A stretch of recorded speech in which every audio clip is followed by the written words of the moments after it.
And we are live. All right.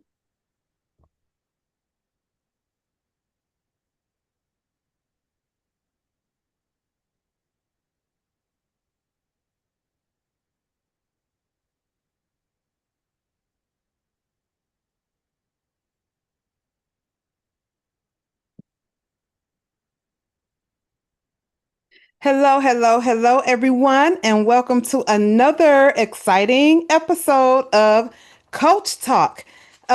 We have a real good topic tonight. We have a really good topic. And I couldn't think of a better person to talk about this with than our guest tonight. And before we get into who our guest is, before I formally introduce her, just let me introduce myself to those who might be new to my channel or new to me, period. My name is Melanie Matthews-Calhoun, and I am the owner and founder of the Get Engaged Coaching Group. If my name sounds familiar, it's probably me because I was Melanie Matthews without Calhoun of Literacy at Work, but it's me, the same person. I come to you tonight with 28 years experience in education, and sometimes it's hard for me to even realize that it's been 28 years. Where did the time go? So 28 years in education. About 17 of those years have been in the capacity of a coach, consultant, somewhere along those lines. I am very happy to have been in education for so long and to experience education from many different perspectives at the national level, at the regional level, and of course on the local level. I am also the creator and founder of the host and creator of the Get Engaged Coaching Con, which is happening in a few weeks, actually July 9th and 10th. Today, I'm sorry, this year for the first time, it's going to be 2 days. And so I'm so excited about that. In addition to that, I'm also proud to be a published author of 3 books: The Productive Coach, which is a habit tracking journal, the Formula 101 Must Have Forms for Instructional Coaches, and Inside Instructional Coaching, which I consider a primer to those who are aspiring or new coaches in the field. So those are my 3 publications I have. And so I want to go right on to our guest, but I'm going to formally welcome you again to Coach Talk, where we have real conversations for real coaches. Now, I want to introduce to you Tanisha Boyd. Tanisha Boyd has been in education for over 20 years. Her experience spans across being a middle school ELA classroom teacher and department chair to writing district curriculum, speaking at conferences, and designing and facilitating professional development. She is also the founder of Teach with Soul, an educational consulting company that specializes in helping educators and school districts get grounded in rigorous instruction while increasing student engagement, which is what we always want to do. So without further ado, please welcome, yay, Tanisha, welcome. Hey, Woo! everybody. Some confetti and stuff. I'm super excited to be here. Um, Let me just say this. If y'all don't know about Melanie, um, if you're not following her, you need to follow her. If you're not registered for this conference that she has coming up, you need to get registered for it because every Yeah. year that I have gone, when I go back and look at everything, because there's so much going on, there's a lot of good information, something that you might need, at the beginning of the year, end of the year, middle of the year, on the fly when you can't figure it out. There is something for everybody. And I'm super excited about this year. I'm always excited to see what she's posting on Instagram because it is always so right on time. I don't know how you do that, but it's always right on time for what I got going on. So I don't I'm know how I super do it either. excited. I don't know how to do it. I don't know what I'm doing. That was so gracious of you. Thank you so much. It's always nice to hear kind words because, as professionals and as perfectionists, it's hard for us to identify when we are doing the good stuff and the good work. So I Mhm. appreciate that because I beat myself up more than anyone else could ever do. So thank you so much for sharing those thoughtful pleasantries You are about so welcome. me and in the work that I do. I try hard. We all try hard, don't we? Yes, ma'am. Yes, ma'am.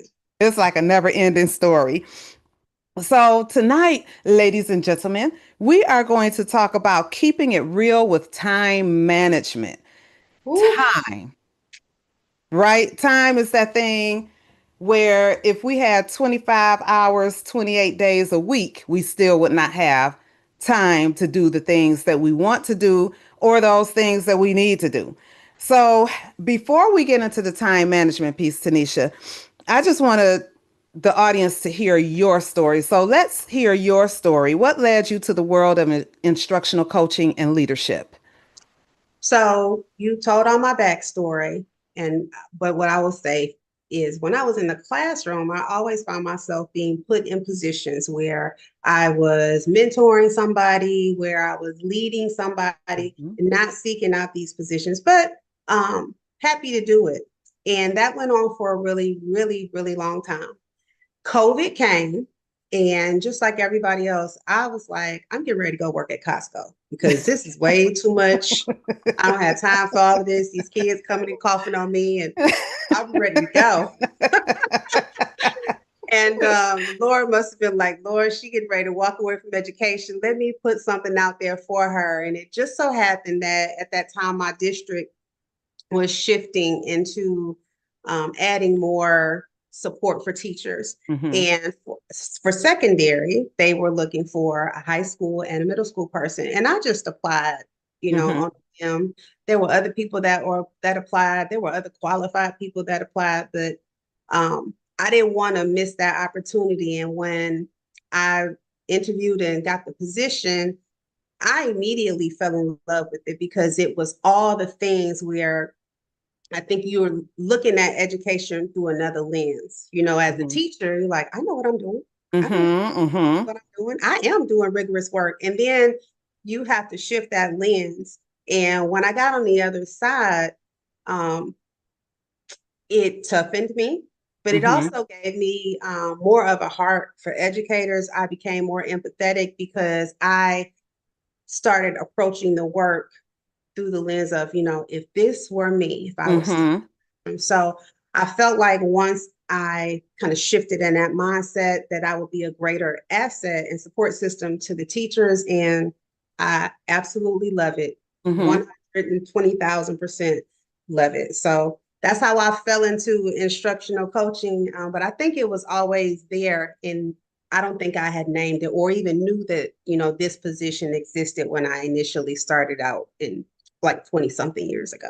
Yeah, and I'm trying to think because when I first heard of instructional coaching, literacy coaching, I think it may have been probably 25 years ago when I first heard of it.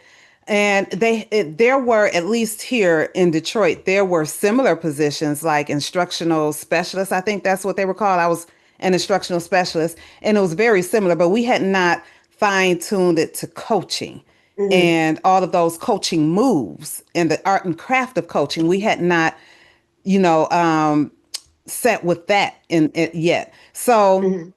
yeah, and it's funny because with you telling your story, it seems like it's always someone else who kind of sees the potential in you, or this was in you, but you never knew it was there.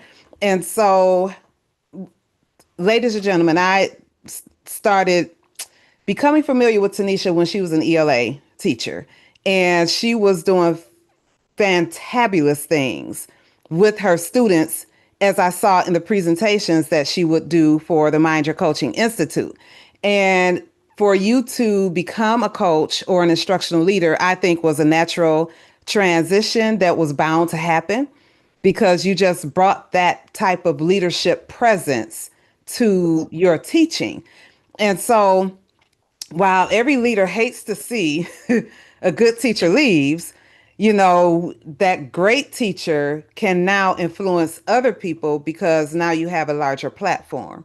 So we gained over here on the instructional side of it. We gained a good person when you came on this side of the road. Everything that you said is so true. That's a hard transition because Mm-hmm. the fear is like, if I leave, who's going to take care of my babies? Mm-hmm. No, and you get new babies every year. And just like you said, being on this side of it, I'm able to help so many more of the babies Mm-hmm. because I'm helping teachers, perfect their craft. Mm-hmm. Mm-hmm. I'm grateful for that because I know at the end of the day, that what I'm doing is for the greater good of the kids. Mm-hmm. And that's what matters, keeping kids at the center of all Hmm. we do. That's the number one. That's why we're here, for no other reason. Exactly. So let's get to the business of keeping it real with time management. I'm going to allow you to kick it off. Um, where, why this? Why this subject? I hope, I sent this out like to a lot of my teachers and colleagues. So, Mm-hmm. I'm hoping that they are not like, is she talking about me? But with one of my colleagues who does the high school side of what I do, we would have these conversations about what Mm-hmm. we were seeing when we went to observe teachers. And with the teachers, it's always it's just not enough time to teach all of that. I watched her interview with Becca, Mm-hmm. and there was the conversation about, the time.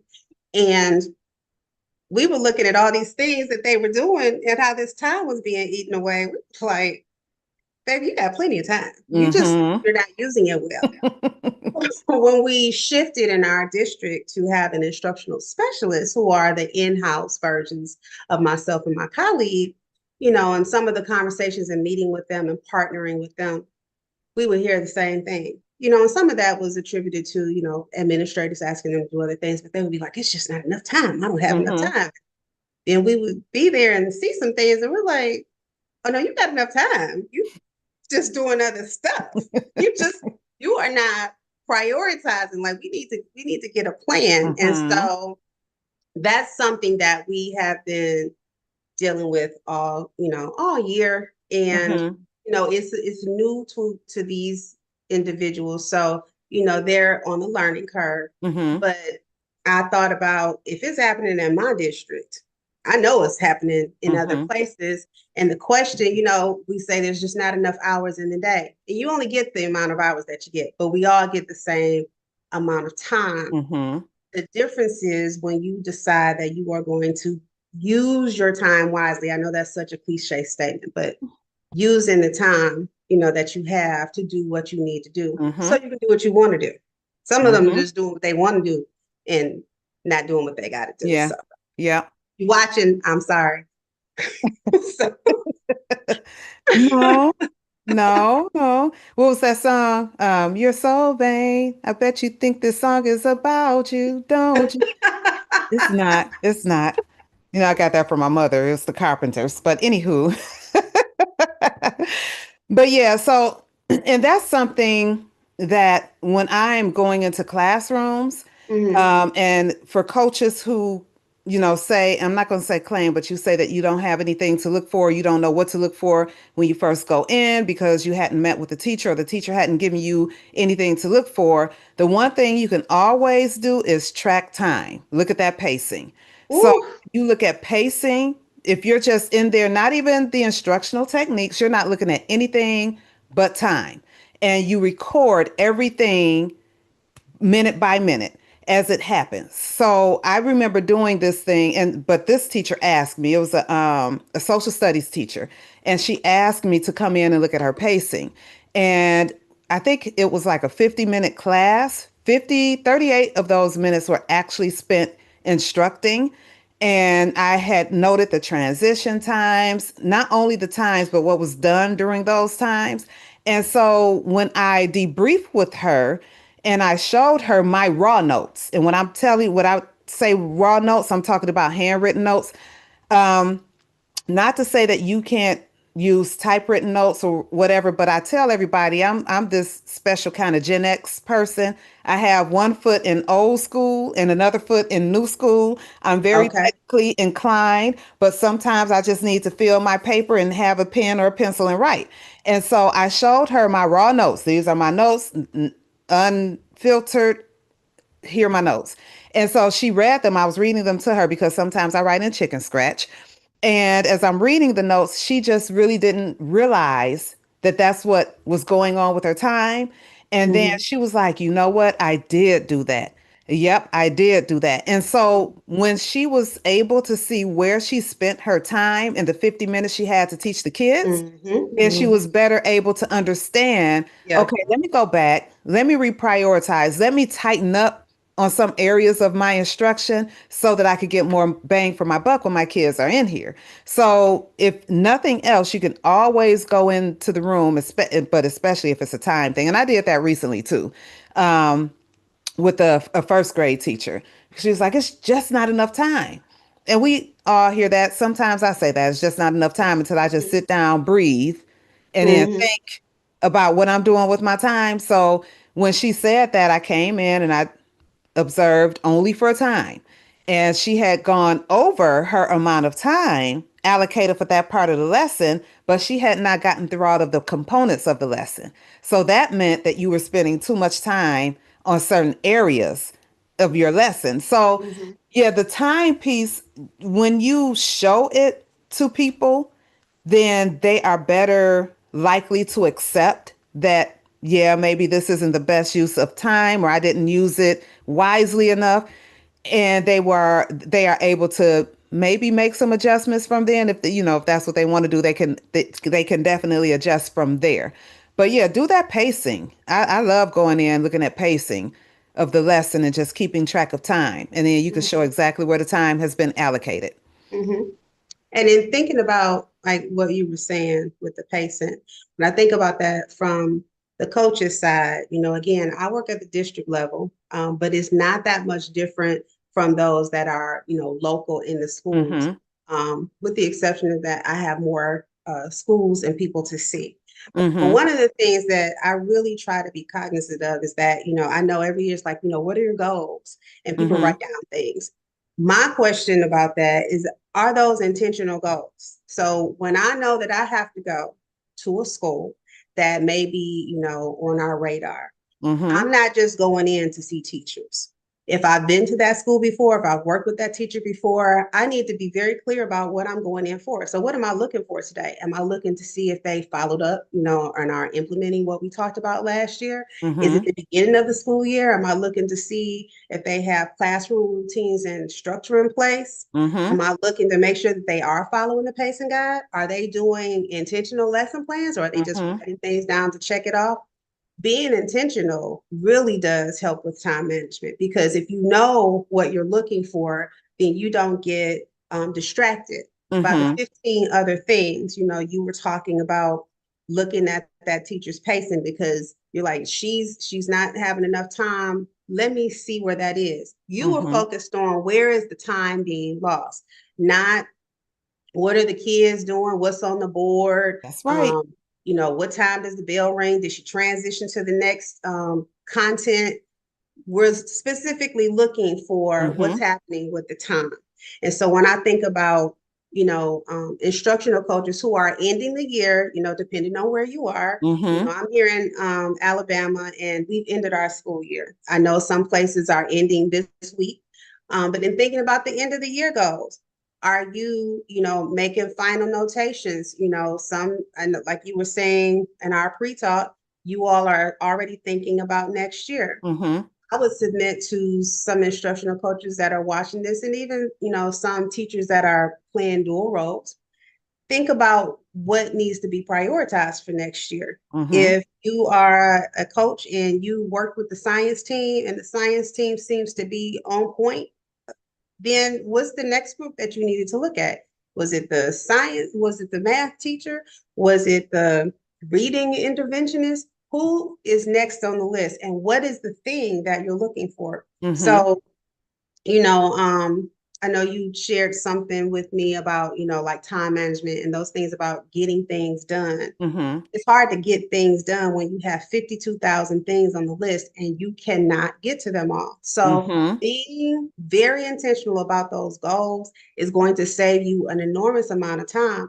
And if you're doing those observations or those coaching cycles, you'll find that you Mm-hmm. have more time than you thought you did, because you're only looking for those specific things so that you do stay on track. Mm-hmm. And as a coach, it's imperative that you do kind of hoard your time in a way. And I don't mean like not share with anyone, but be a good steward of how your time is being managed, because it's so easy for someone or a few people to come along and say, "Hey, I need you for this," but you knew that you had something else slated to do. That's Mm-hmm. one of the things that I see a lot of coaches become frustrated about, is they were supposed to do this, but somebody asked to do that, and so they did that instead, which prevented them from doing this, and now they have to find the time to do this. And Mm-hmm. so in those cases, it's important that you have some kind of scheduling system that you can use to help you manage your time. I know now, well, it's been in existence, but we've heard of Calendly and all of those platforms, but a lot of schools are working either on Microsoft Teams platform or Google Workspace.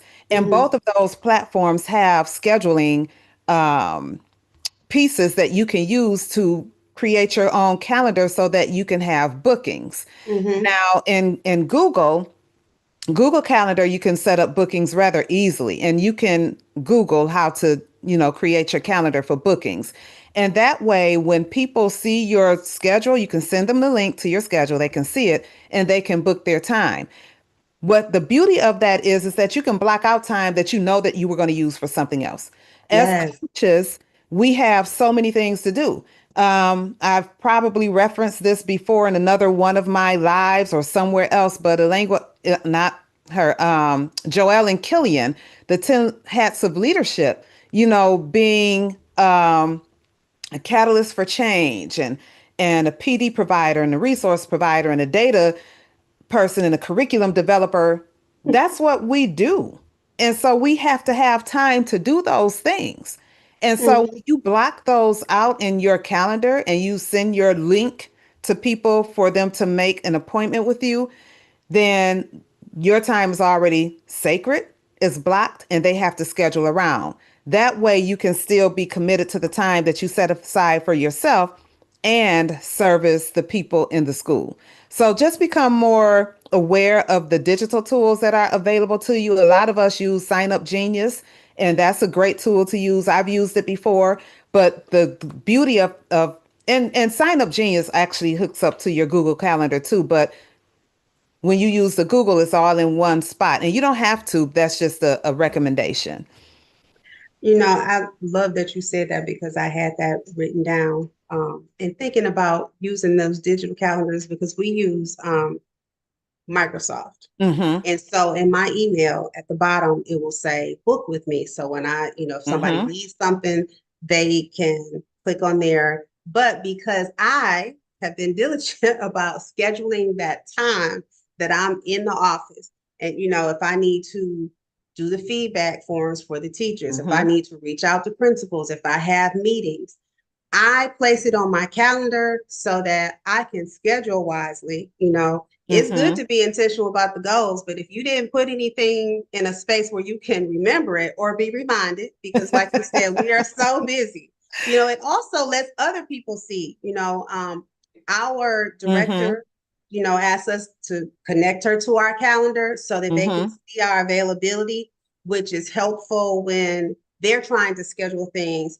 And it makes you feel that your time is valued. I see that my people are doing these things, so let me try to work around that so that I don't interrupt that time. Mm-hmm. Because when you can get to a teacher, that time is precious because teachers do not like giving up their planning.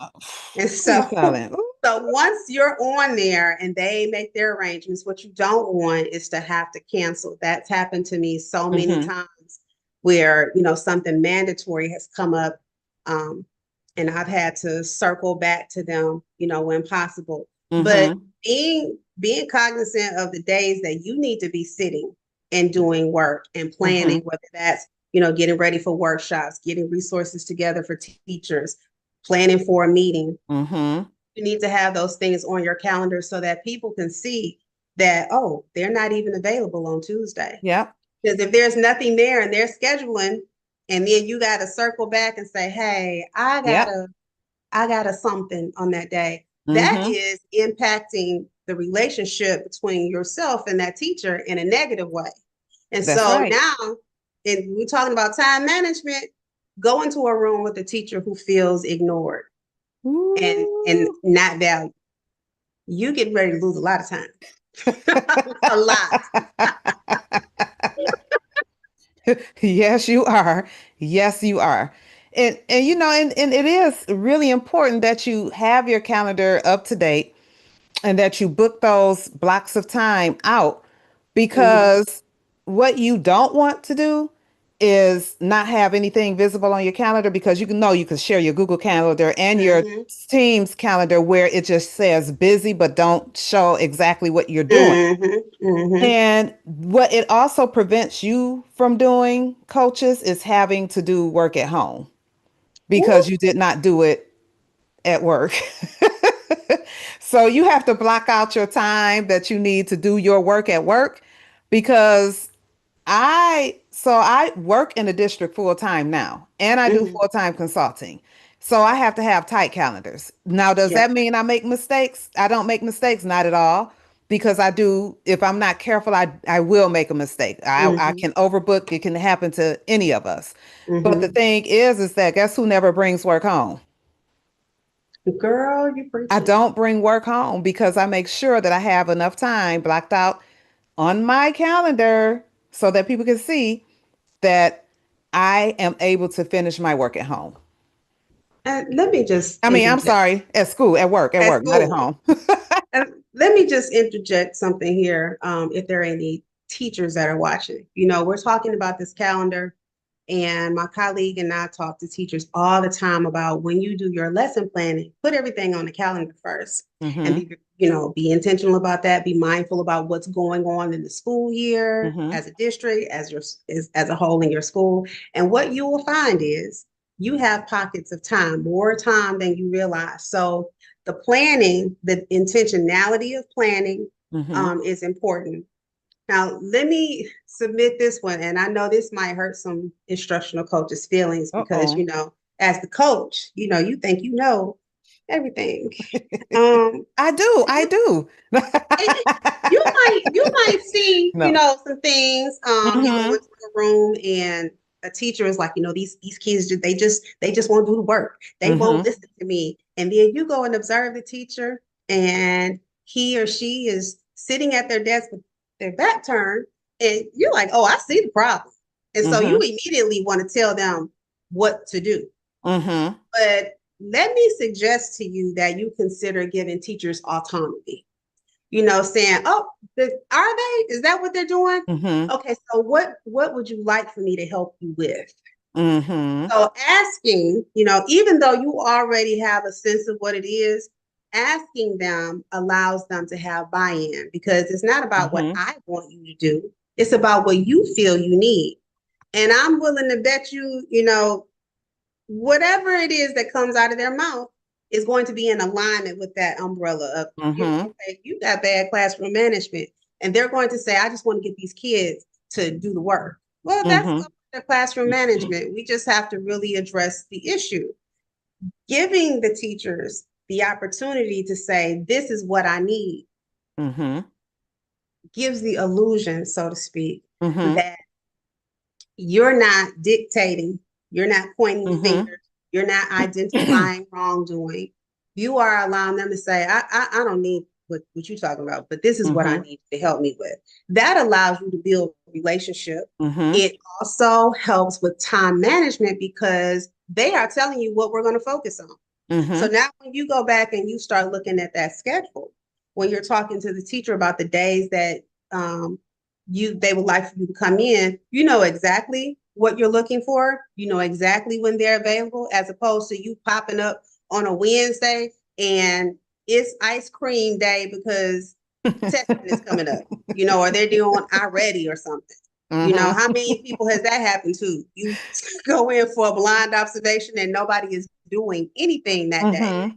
So that's something to be mindful of, putting that in front of them and letting them choose. Makes me think Mm-hmm. about, kids where the kids have a tantrum, you say, well, you can wear the blue outfit or the red outfit. So they have choice, but it's under Choice. controlled circumstances. And Mm-hmm. you want to get them to partner with you so that you can get the work done, as opposed to spending the whole year trying to get Miss Sally to just get up out of her seat and stand in Mm-hmm. front of the classroom, Mm-hmm. so kids can stop throwing gum on the seat. You know, Mm-hmm. so so giving them, some autonomy so Yeah. that they feel heard and Mm-hmm. they feel that their word is valued. Yep. That's definitely going to save you a lot of time. Yeah, yep. And I couldn't agree with you more. I know the technical term is called asset-based coaching or strengths-based coaching when you Mhm. take what they want you to do and go from there. And you are absolutely right. It does save time because it's no back and forth. It's no, well, I thought that I was doing this, or I thought that you were coming in to do that, and I didn't teach that this time. And sometimes things do happen. It's the lay of the land. One of the Mhm. big words I had to learn when I first became a teacher was how to be flexible, because Ooh. things happen and we don't know when they're going to happen. So, of course, I allow for grace, because we don't know. But if you really want to get at that, if you really want to leverage your time wisely, then helping or supporting teachers with those things that they say they need support with instructionally. I'm going to have to kind of draw a line there, because what Tanisha and I are not talking about is, oh, I need you to make 100 copies, or, oh, I need you to laminate and cut out these letters. That's not what we're talking about. We're talking about instruction. So, if they can give you what they want you to look at, for the example that you use, classroom management. Okay, well, I need Mhm. some classroom management strategies. Yes. Can you show me how to get the kids engaged in this lesson? Or can you? And so that's where your natural entry point is, because, like you said, they feel heard, they feel valued, and they don't feel it's a waste of their time, because you're in there actually, or you're working with them on something that they wanted your support around. Hmm. You're absolutely correct. And with that, with what you were saying, I am an ELA coach. I only work with ELA teachers, sixth through eighth grade. Mm-hmm. However, in our schools, we have those who work with all of the content areas. And, you may feel out of the loop if you are an ELA specialist, Mm-hmm. but you have to work with the math or the science teachers. Mm-hmm. And I would submit to you, and thinking about as well, how do I get in here and not waste their time or mine? You're not going in to be an expert on the content area. You're going in to be an expert on instructional practice. So, so if kids are reading, that's awesome. But Mm-hmm. what are they doing with that? Is the teacher giving them opportunities for critical thinking? Are the Mm-hmm. kids engaged? Do they have everybody sitting and looking as their face attached to a screen? Those are things that you can identify, because once we cross the line of trying to tell somebody their business, their content area, then again, you lose time because Mm-hmm. nobody is listening to you. So I would also say to, instructional coaches, myself included, with my content area, be prepared. You know, Mm-hmm. do some background work. Look at a pacing guide to see where they are, so that when you have a conversation, you can say, hey, I noticed that you all were looking at the life of a plant cycle or cells. Hey, what about bringing in a strawberry plant or something that Mm-hmm. the kids can participate in and watch the process, like the growing of the seeds, Mm-hmm. or comparing different types, doing an Mm-hmm. experiment on whether or not there's a difference between the different types of plants or something like that. That shows them that you took the time to be aware of what they were Yep, doing, looking at their standards, for sure. considering how that can fit in. Because if you give a suggestion, like you were saying, you Mm-hmm. better be able to show them how it can fit in and not be one more thing. One more And thing. not be one That more plate is thing. already heavy. It's already It, full. it's Not got to one more be thing. it's got to be coordinated. It makes me think about that movie Boomerang, where he was like, you got to coordinate. You got to Coordinate. coordinate. You got to figure out, how do I, incorporate or help them Mm-hmm. coordinate these strategies along Mm-hmm. with the they already have so that they don't feel like I'm asking them to do one more thing. Mm-hmm. Mm-hmm. That that is again where you can come in prepared, looking at what they're doing, writing down some things and crossing off as you're observing. Oh, they did Mm-hmm. that, they did that. They didn't do these things. Ask them Mm-hmm. to consider that. Or maybe you're, looking for the kid who can be that peer helper to help that Mm-hmm. teacher get over those humps. So in thinking about time management, it automatically 100% aligns itself with the work that we do. You can't Mm-hmm. coach if you don't know what you're coaching, why you're coaching, or because if you're just looking at that coaching cycle and saying, well, I got to have a meeting with them. I got to tell them what I saw wrong. Then I got to model it for them. And then we have to do some Mm-hmm. feedback. Well, whose voice? Just like we Mm-hmm. talk about teachers, whose voice is the loudest in the classroom? It should not be the teachers. It should be Mm-hmm. students because they're supposed to be learning. And Mm-hmm. the teacher's voice has a place. Same with us. Our voice should have we should have a say, but we need Mm-hmm. to hearing from the teachers so that they can talk about what's going on. And usually, if you allow them to talk long enough, you'll hear them start to identify the very thing that you're Mm-hmm. talking about, but now it's not coming from you, Mm-hmm. coming from them. And again, a time saver because they are having their own epiphany moment as Mm-hmm. opposed to, an authority figure telling Yes. them you're not doing X, Y, and Z. And Mm-hmm. so those things become very important in your time management because you only have so much time. And if you're in a building, you may have 20, 30 teachers, Mm-hmm. on the roster that you need to get to. I have way more than that, but but that's why we have them in the school. So I spend a lot of time partnering with them and supporting them so that they can know what it looks like so that I Mm-hmm. can use my time wisely as well. Mm-hmm.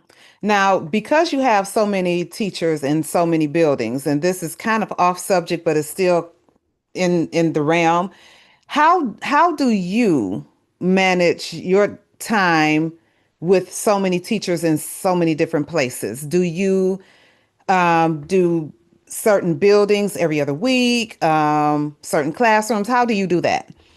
So our district has 90 schools. Ooh. There are 21 middle schools. There are 150 middle school English teachers. And then there are schools that within that 21 that need more support. Mm-hmm. And so this year, what I did was I met with all of the instructional specialists and talked to them about the curriculum and what they should be looking for so Mm-hmm. that because I can't be there all the time.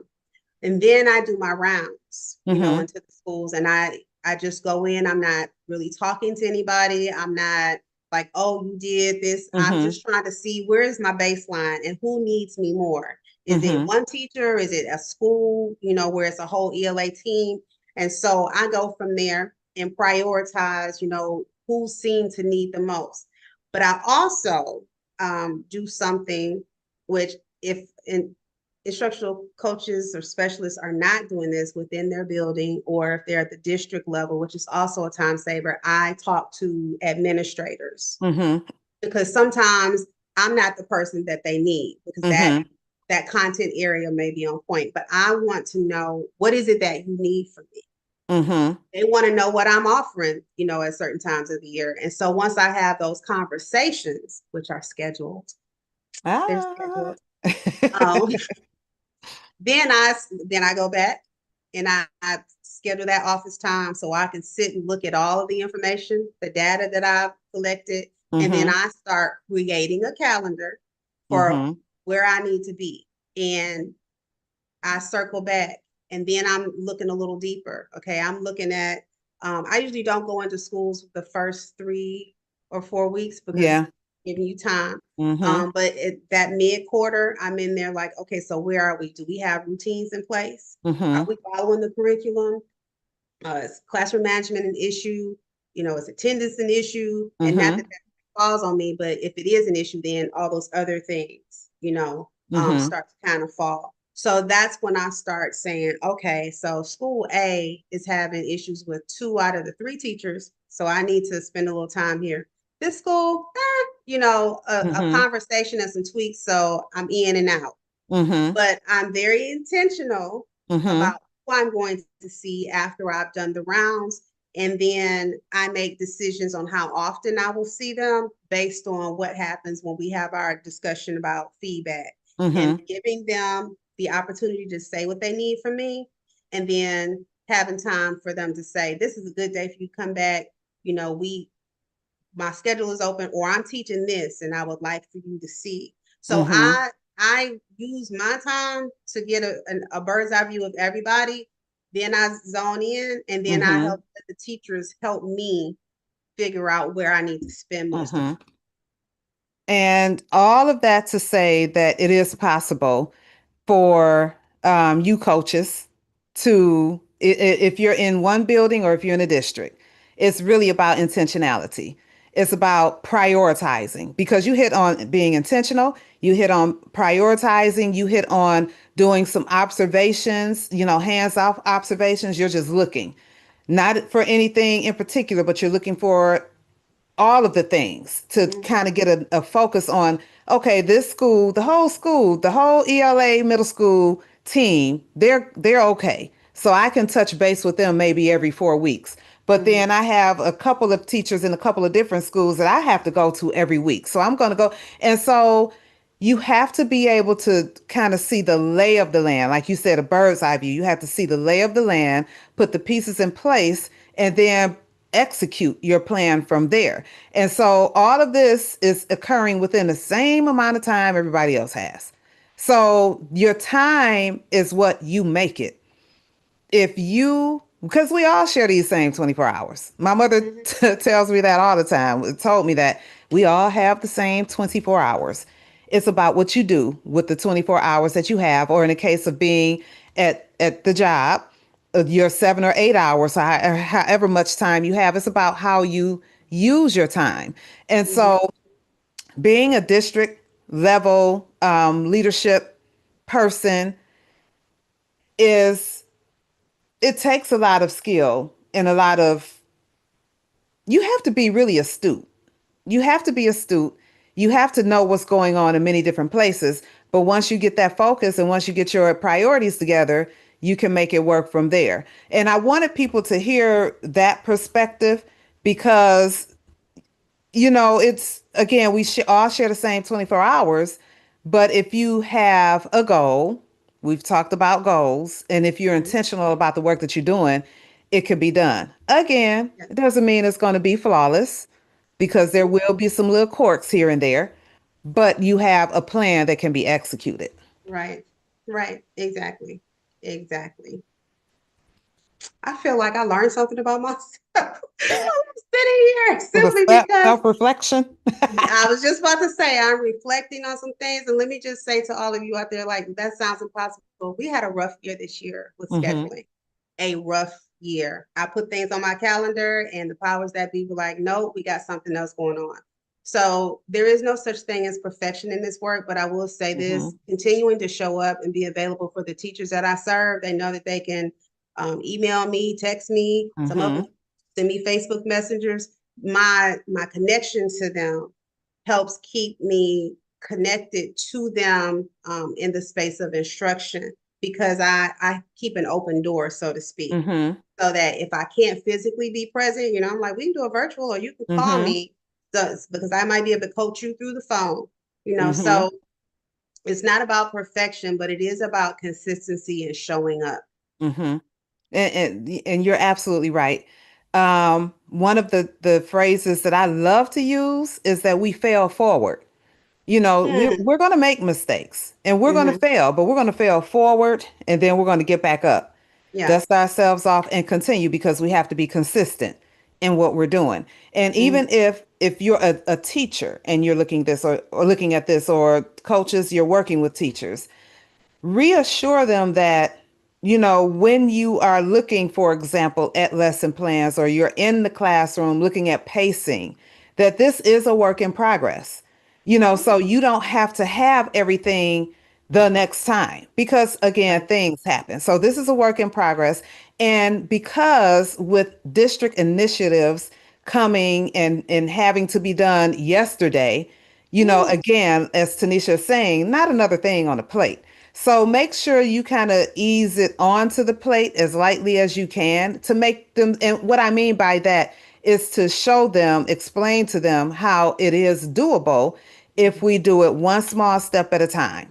Right. And so, perfection, when I did early childhood and we were using an assessment measure where the rating was from 1 to 5 and it was strive for a 5. It's not that you're going to get a 5 every time on each one of Hmm. these items, but Hmm. your action should be striving to get there. And Right. so when you're striving to kind of show teachers how to rearrange their time so that they can do more within those instructional minutes, Hmm. then do that.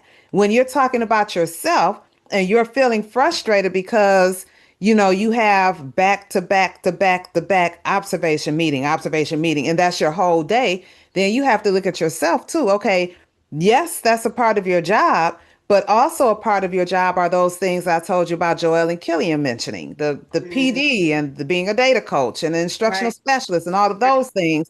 That's also a part of your job too that has to be blocked off out. Yes. And I do that. When I'm preparing for PD and I have to read something, I'm blocking off an hour so that I can read that something I need to read for me to develop the PD. And Hmm. so, coaches, that's what you have to do in terms of time or being a better keeper of time for yourself. And then you have to show teachers how to do that too with what they have to work with. A Absolutely. lot of times, and I'm going to go back to this pacing when it comes to teachers and time, because of course that's the first thing they say is that we don't have time. I remember when RTI was first rolled out, Mm. and when we first started doing it, which I think it was about 2006 when I first heard of it, and I was explaining to the teachers, yeah, we have this RTI process, and they thought it was another thing for them to do and like Hmm. another instructional method. And so Right. I had to explain to them, no, this isn't something that's going to be added to your plate. This is a way that we're going to look at data and we're going to work with the kids, blah, blah, blah. And so when I explained it to them, they better understood. So Hmm. and one of my favorite people is Carolyn McCanders of Think Collaborative, but she facilitates adaptive classrooms. Hmm. I mean, adaptive schools. I don't know why I said classroom. Adaptive schools and cognitive coaching. She facilitates those trainings. And one of my favorite things that she says is go slow to go fast. I like And that. so don't go in at full speed. Like you were saying, Tanisha, observe, take a look at what's going on, do some thinking, look at those pacing guides, look and see where they are supposed to be and what you can do to support them. Right. Because when you go slow and you're really intentional about the work, I need to be on the show where, you mark a tally every time you hear intention or intentional. You have to be really intentional about what you're doing. And that's that go slow phase. Because if you Right. build the foundation right, then it'll take off and you can go fast. That Exactly. foundation also consists of trust and credibility. And you get that through the rapport that you build with the teachers. And Yes. so you have to be there. And in order for them to trust you, you have to do what you say you're going to do. Ooh. Because that's the number one thing to break your trust or to Yes. break a teacher's trust is for you to say you're going to do something and you don't. Do it. So be Hmm. intentional about what you say that Hmm. you're going to do because don't make promises you cannot keep. And it seems like I'm Yes. using 1,000 cliches, but they are all true. Like you have to keep your word. Don't Mm. make promises and then break them. So that means you have to be very careful with what you're planning to deliver. Absolutely. Absolutely. Hmm. I guess y'all heard that. We can pass the plate now. The doors of the church are open. Yeah, so we have to, rein it in. We have to, manage our time. Coaches, Mhm. please manage your time. I used to be in coaches meetings in another district I worked in and coaches, I have to go because I have a meeting with this teacher, and we would be doing some meaningful things in our coaches meetings, but Mm-hmm. they would have to leave because they promised the teacher that time when they had initially we these were standing coaching meetings. Mm-hmm. Mm-hmm. So, Yes. you this is something that you allowed to happen. Well, it's hard for me to say no. You don't have to say no, say later. Right. Yes, we can do this at another time. Mhm. So you Exactly. say no, but you can't always say yes because, that might be causing a barrier for what you have to do.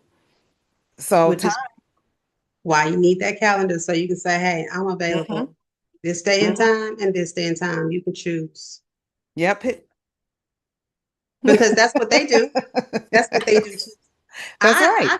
I got cheerleading. I got, science club. I'm only Hmm. available on, and there's nothing wrong with that, but Hmm. they are prioritizing their time and as well they should. Hmm. Um, but we need to be very cognizant of our time Hmm. so that we can get things done and we're not taking work home. Somebody said something as we have been having this conversation at work the last month. When you stay after work to do things, you don't get paid extra and it doesn't make you look like a great employee. It brings Hmm. to mind of whether or not you are good with time management. Because why do you have to stay longer when everybody else is You're gone? staying You've been longer and you're talking coming earlier and you don't get any more than you get. So, and you you're know, working during your lunch. yeah. And so you have to be mindful, you Hmm. know. Um, I don't know any other way to say it, than to just say it. You have to trust the process. Hmm. Hmm. Trust the process Hmm. and just do it. Trust the process and do it and watch what you will reap because Hmm. what you're going to reap lots of benefits Yes. from being a manager of your time, a great Yeah. manager of your time. And again, Exactly. it's not that you're denying someone else of something, it's that you're prioritizing. Hmm. Sometimes you have to prioritize. You might have five things to do. Hmm. Okay. And they may seem urgent. So which is the urgent of the urgent? Which one is most Right. urgent? So Right. then you have to start breaking it down and prioritizing because that's the only Hmm. way that you're going to get a hold on your management, your time management. You got to. Exactly. You have to. Exactly. Well, Tanisha, it has been a pleasure, but we're not finished yet. I still have a Okay. couple more things because Okay. I do want you to leave us with the last word. But before we do that, I have a lightning round of questions to ask you. It's only five. Okay. It's fun. I'm not sure if I can think of a couple of answers to these questions I have off the top of my head, but I'm going to spring it on you. Okay. Okay, here we go. Coffee or tea while coaching? Coffee. Walkthroughs or planning meetings? What's your fave and why? Ooh, ooh. Oh my gosh. I'm gonna say walkthroughs, Hmm. especially if they're unannounced, because I like to see teachers in their true element, without the dog and pony show, so I can Hmm. get a real sense of who they are and where they are, so that I can actually be effective in the work. All right. What's your go-to hype song before a tough coaching conversation? Now, if you don't have one, I bet you will probably look for one now. Chris Brown party. Ah! Yeah, that'll do it. That'll do it. One word that describes your coaching style. Ooh, that one is. I'm hoping that that's what it is. I'm going to say it's transformational. Ooh, I okay. want to see them change for the better. Mm-hmm. And what's your coaching superpower? Oh, wow, that is a good question. I think that my superpower is that, I always seem to have the right resource or tool. Mm-hmm. It's like they'll tell me what's going on and it's like my computer is and then I'm like, Mm-hmm. oh, you know what we can do, or you know what you need, or let me send you something. Mm-hmm. But that's because I have built up a good toolbox. Yeah. Yeah, you have the resources in your tool belt. So that was the last question of the lightning round, but I do have is it the final? Let's see, one. Nope, I have two more questions. Okay, so this Okay. question is, what's one message you wish every instructional coach or leader could hear loud and clear? When you give instructional coaching, you need to make room for learning.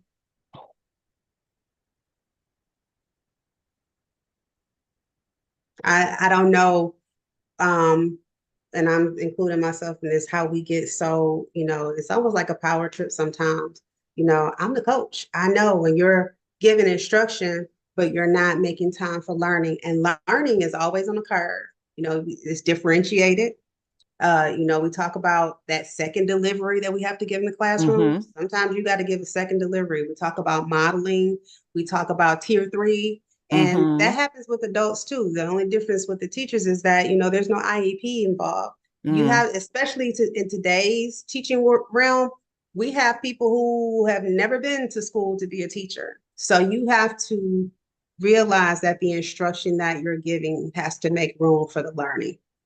Oh, I love that. I love that. I love that. And you're right. I Cool. hadn't thought that, some teachers have not, they didn't learn to become a teacher. And I knew it, but you just brought it clear to me. They didn't learn how to become teachers like we learned how to become teachers. Mhm. That's so true. That's so true. This has been an absolute pleasure. We went way over time, which I knew we would probably do, but we went way over time, but that was okay. But one last question I have for you, and it's really not a question, but it is a question, is how can people stay connected to you? Where can they follow you? What do you have coming up next? Just spill the beans. Wow. Well, one place you can catch me, okay, is going to be at the Get Engaged Coaching Conference. I'm going to be there. I'm so excited about that. So that is July 9th and 10th. So I will be there live, and I will be talking about some of the things that we talked about today, but in a space that makes it for more accessible to you and more palatable for teachers. You can find me on TikTok, Miss Sassy Teacher, and it's just like it sounds, Miss MISS Sassy Teacher, all the way out. On Instagram at Teach with Soul. You can check out some things on my website, teachwithsoul.com. Oh my goodness. I do Facebook, but I just do it as myself, and it's usually, just like my life and some things that revolve around teaching. So those are the places that you all can find me. I just put a video up today about some things that I'm doing this summer, that are kind of like off the beaten path, but they are still connected to teaching. So Mhm. catch me there.